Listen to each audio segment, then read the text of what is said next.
কর্মীদের প্রতি অত্যন্ত খুশি। আজকে বিকেলে বিজেপির কিছু নেতা কর্মী তারা এসে আক্রান্ত পরিবারের মানুষদেরকে সঙ্গে নিয়ে তারা কোনো রাজনৈতিক কর্মসূচি করার চেষ্টা করে।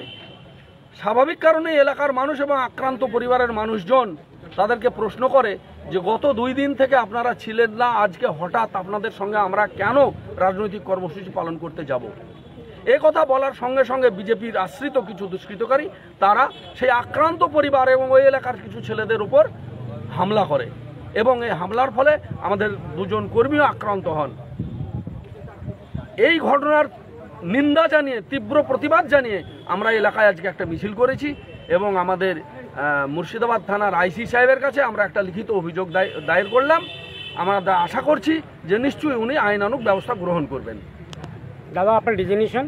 আমার নাম গোলাম মোহাম্মদ আকবরী, সভাপতি Murshidabad Jiaganj block Trinamool Congress. Okay, thank you দাদা।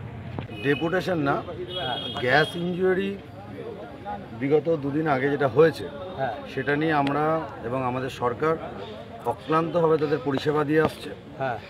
কিছু মানুষ এখনও হসপিটালাইজড আছে। আজকে সেসব এলাকাগুলো আমাদের কর্মী সহযোগিতা করছিল ফায়ার ব্রিগেডকে, তারা সেই জায়গাগুলোকে পরিষ্কার করার জন্য জল দিয়ে।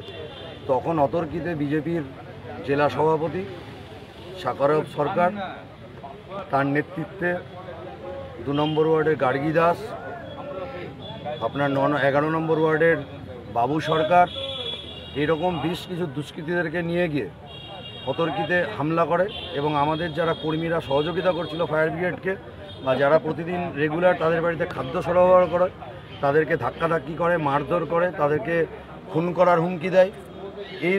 তখন আমরা যখন স্পটে পৌঁছাই তখন তারা পালিয়ে যায়।